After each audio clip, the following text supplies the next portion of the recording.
Magandang hapon sa inyong lahat. Muli ito po si Herbert Curia,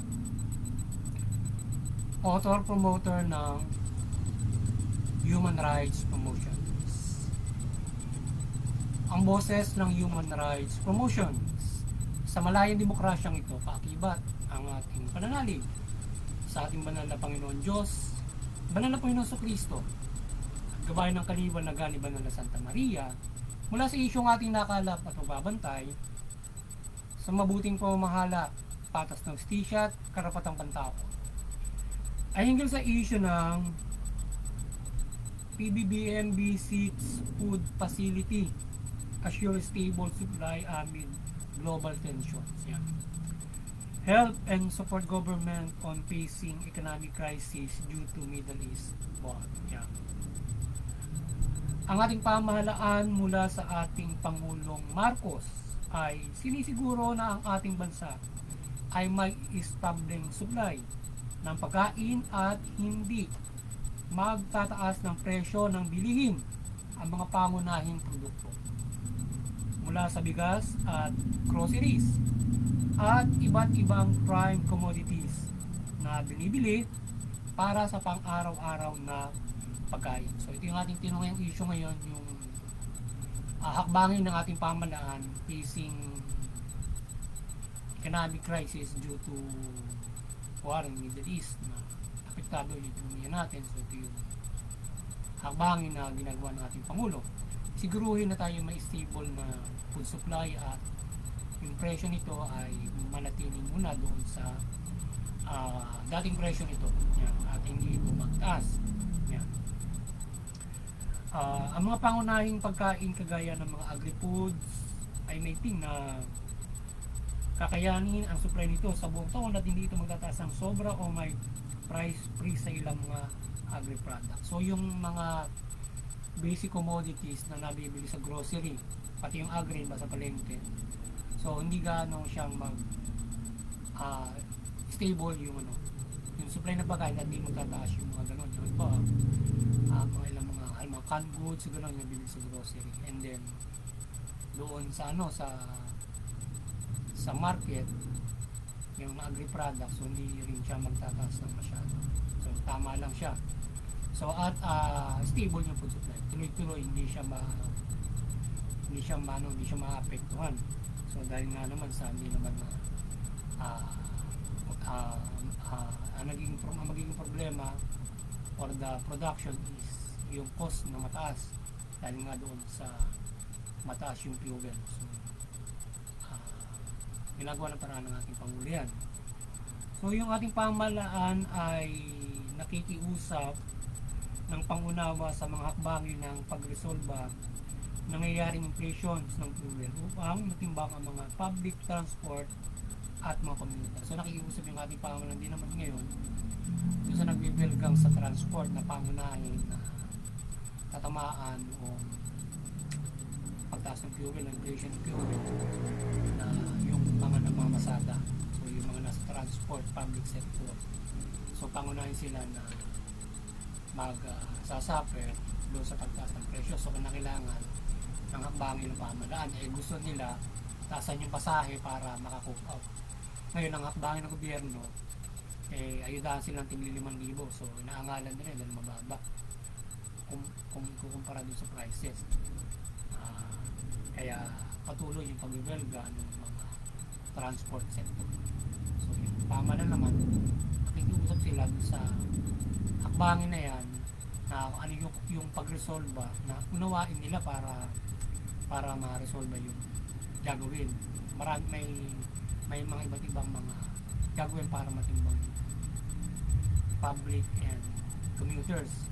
Dahil kung tataas yung pasahe ay syempre masasakdan din naman ang mga commuters sa kanilang pasahe. Ayan.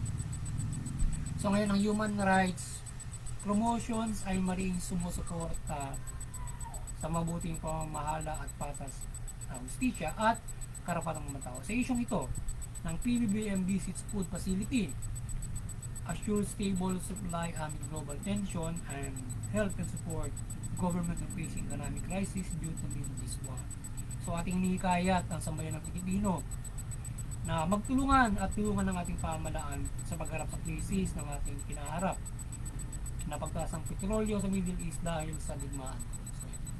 So yung ating boses dito sa ginagawang bangin ng pamahalaan, so magtulungan yung lipunan ng Pilipino from the business sector, mga expert lipunan ng Pilipino to resolve yung economic crisis. Supportahan natin yung pamahalaan, tulungan natin yung pamahalaan para resolve yan.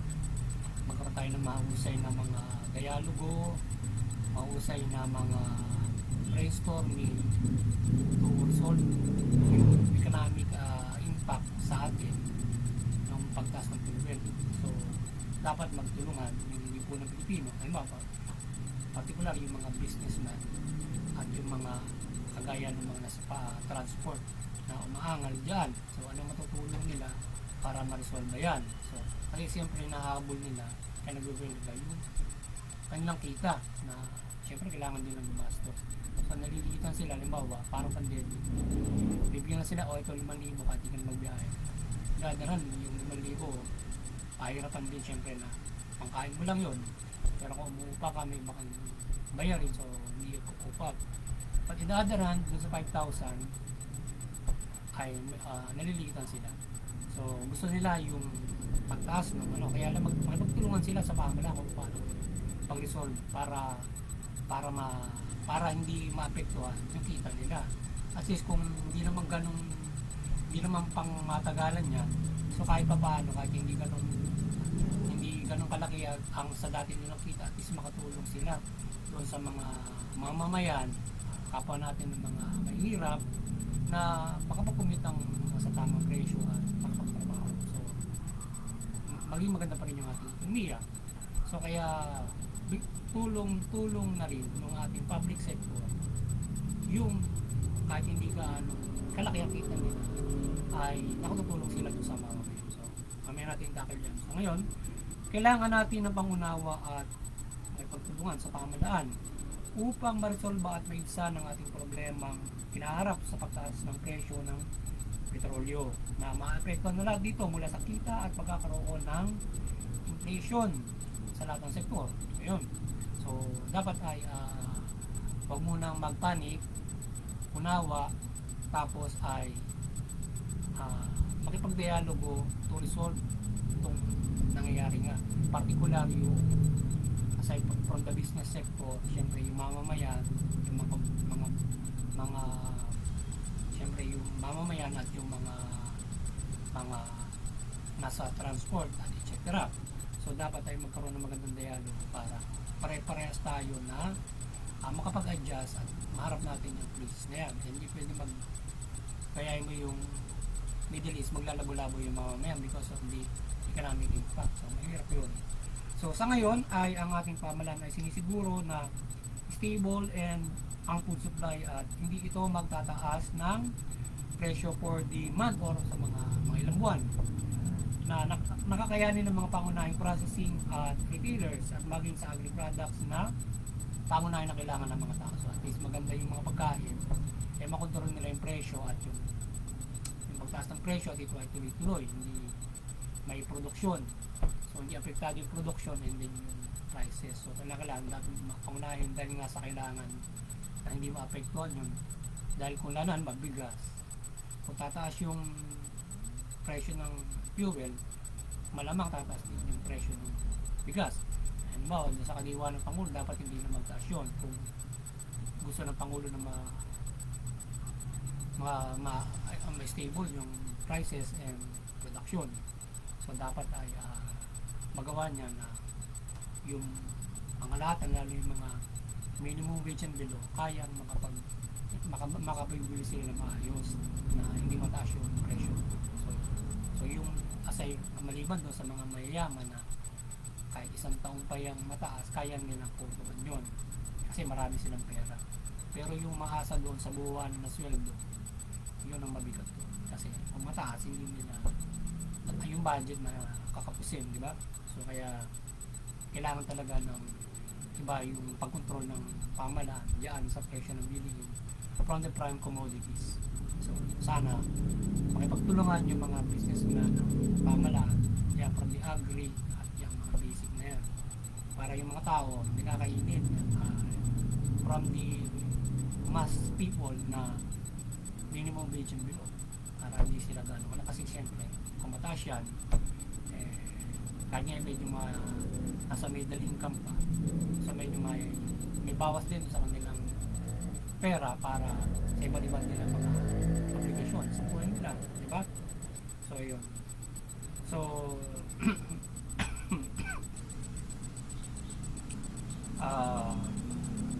ang ating pamahalaan ay namamahagi ng 5,000 para sa mga transport sector. Gayun naman nalilito sila dahil sa hindi ito makakatugon sa taas ng presyo ng petrolyo.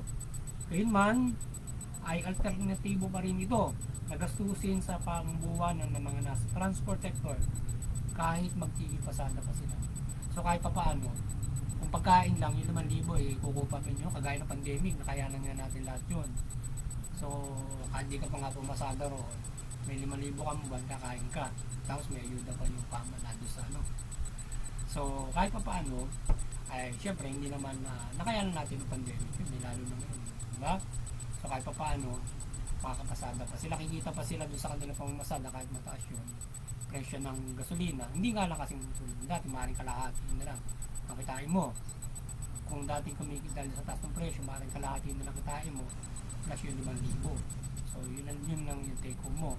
So ngayon ay makipagtulungan para kahit hindi naman ma-retain yung dati mo 10,000 yung kung 15,000 lang kinikita mo. So siguro kung hanggang sa 12,000 na lang muna kikitain mo for past 2 months, 3 months siguro ay yun na lang yung tulong ninyo. Pero dapat gawin pa rin ng pamahalaan yung magagawa nila para ma-retain pa rin yung kikita nila o ng lahat. So kaya kailangan ay medyo konting unawa, higpit at kahit hindi muna nila kitain yung dati nilang kinikita na malaking halaga 15,000.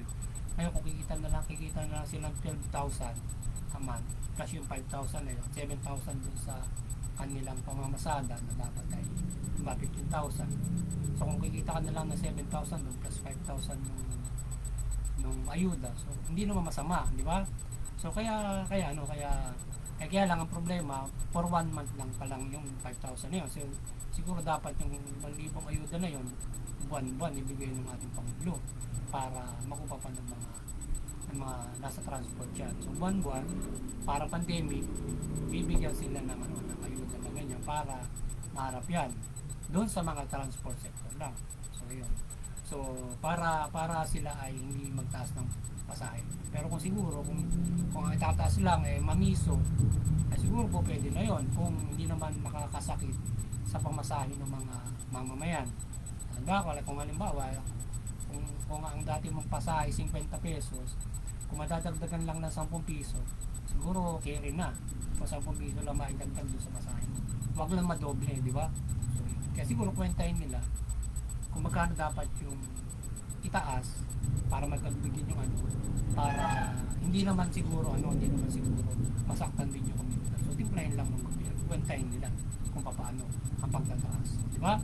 So kaya yung kinukwenta hinihingi ng mga transport para magkaayos hindi maapektuhan yung ng ganoon yung sektor nila at saka yung commuter, timplahin ng gobyerno. Aside from hinihingi nila na tanggalin yung excise tax VAT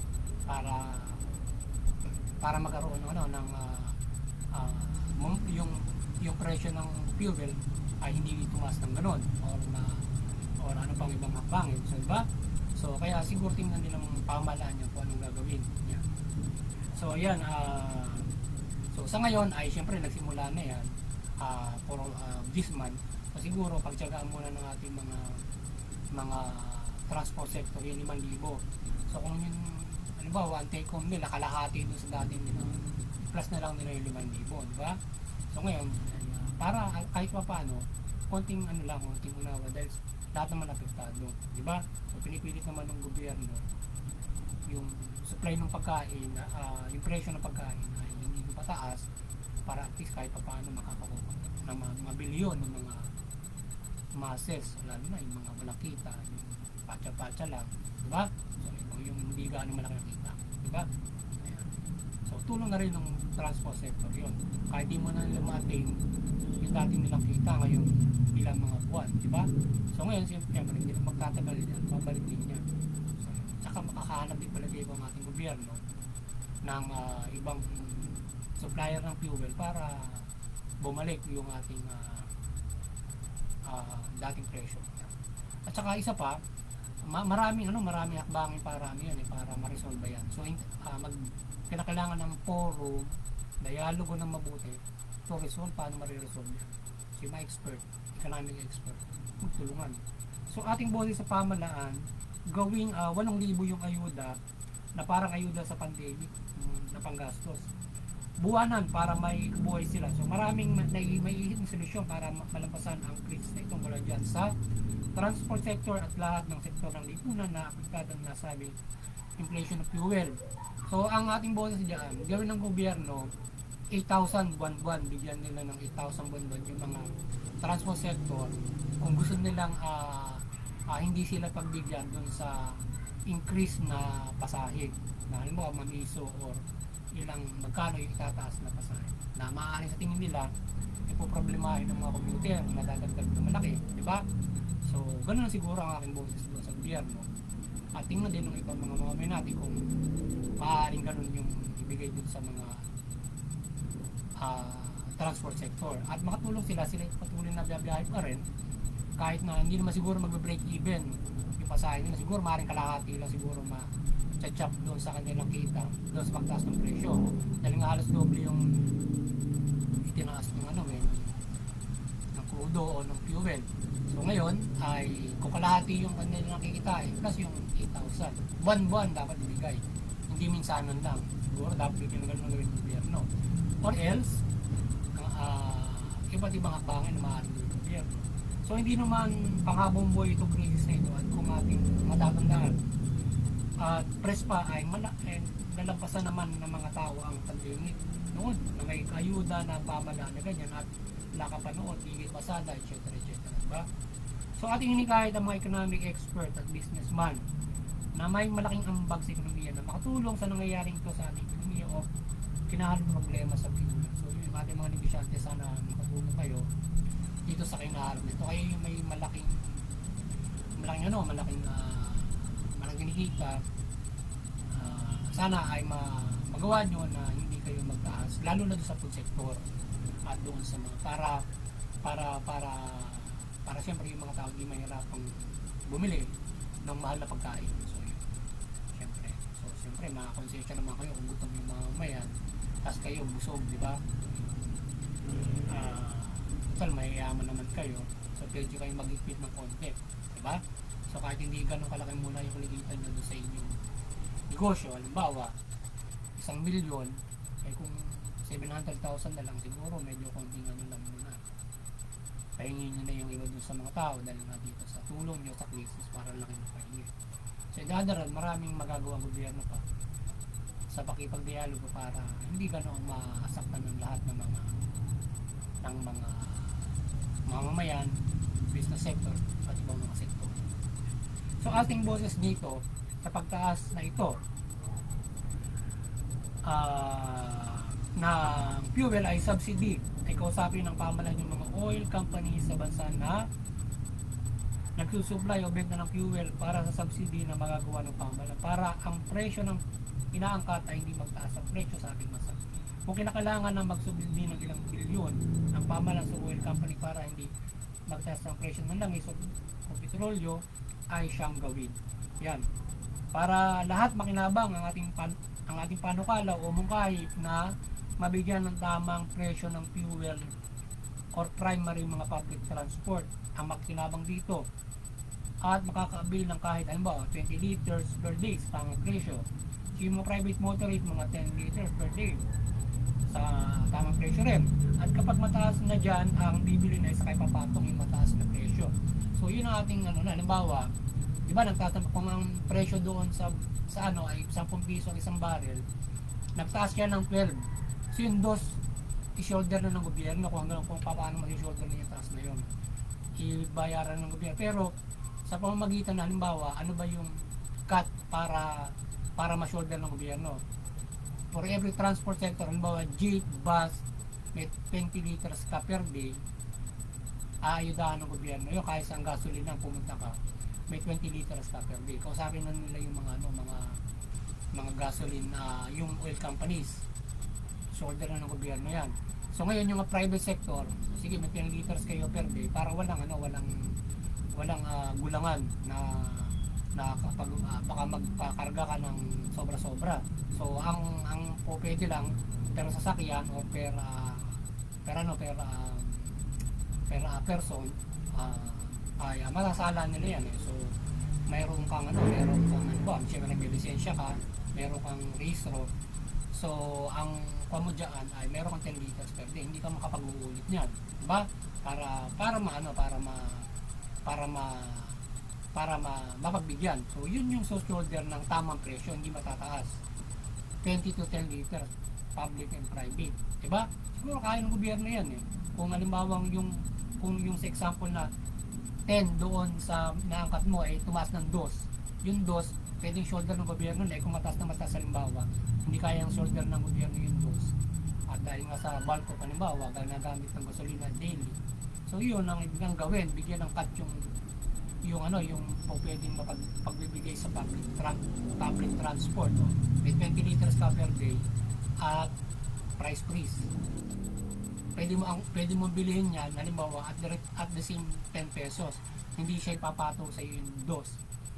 Shoulder na ng gobyerno yun hanggang 20 liters, pero pag sumukover ka na ron 12 na ang babayaran. Ano ba, parang gano'n, di ba? So siguro tingnan ng gobyerno yon kung magagawa nila yung ganong klase ng competition. Sa tingin ko magagawa nila yun kasi bigay sila ng tigli 5,000 doon sa bawat transport. Lahatan na nga naman, kaya lang mayroong cut hanggang 20 to 10 liters lang per day, public and private, di ba? Halimbawa, di ba? So ngayon kapag ka nang gulang, so i-database. So pagka napatunay nagdoble ka isang araw, paparusahan ka, parang ganon, di ba? Ililista lahat syempre yung mga nagpakarga ng ganon. So ngayon kapag ka ikaw ay nanggulang, o dadaanin yan sa halimbawa sa pagbabayad ng digital, so hindi ka makapanggugulang, magkaroon ng isang digital payment. So kapag pag nagdoble ka sa isang araw, sigurado mahuhuli ka agad. Ngayon kung mano-mano, ilista na lang muna. So ngayon kapag kinosolidate, nagdoble isang araw, parurusahan na. So disiplina lang sa mga tao para magpakisama. So tingin ko yun yung maaaring magawa ng gobyerno. Kaya lang ang ginagawa nila, para mayroong bibigay silang kupon mga ganun eh. O, ito kupon mo, pamibigay ng kupon ganun. Hindi na nga, lahatin mo na nga naman, di ba? Yung parang dating ginagawa para mayroong contingency na kapag nagtaas, subsidy mo yung taas para naka-freeze lang siya, di ba? Ayun. Ngayon, ay yung sa kung dahil nga sa mataas, ilan ba yung kakayanin ng gobyerno? Kaya nga mayroong ganun halimbawa, isipin mo matitipid ng mga transport doon.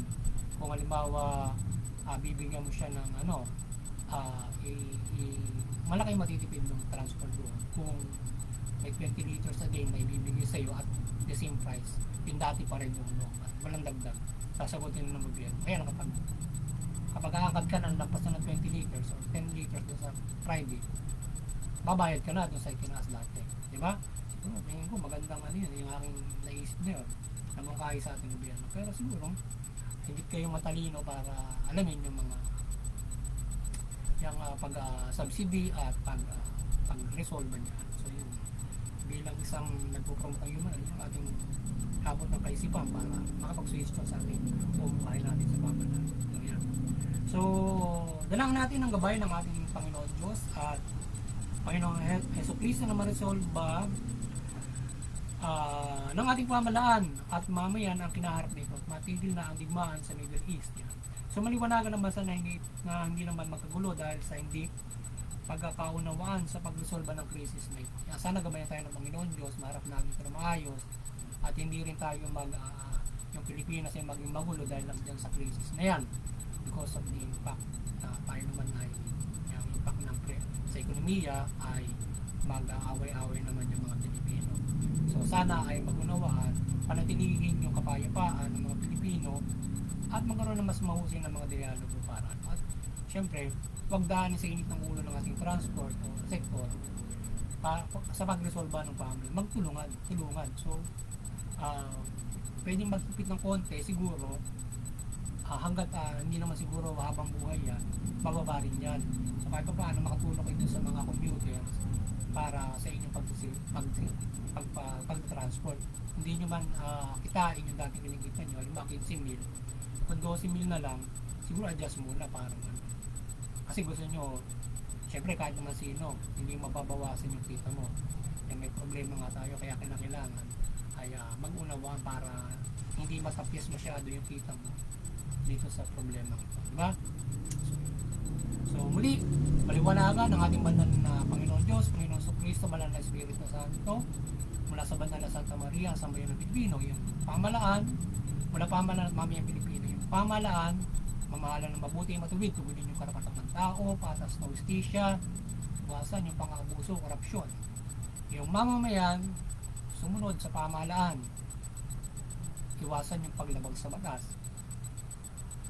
suportahan yung mabuting pamamahala, pagpapairal ng patas ng hustisya at karapatang pantao. Sa gayon, makapamumuhay tayo ng mapayapa, maunlad, ayon sa karapatan. At higit sa lahat, makakapanampalataya tayo ng ayon sa karapatan, maunlad, mapayapa, sa ating banal na Panginoon Diyos, para sa ating kaligtasan spiritual at syempre, mabuting pamumuhay.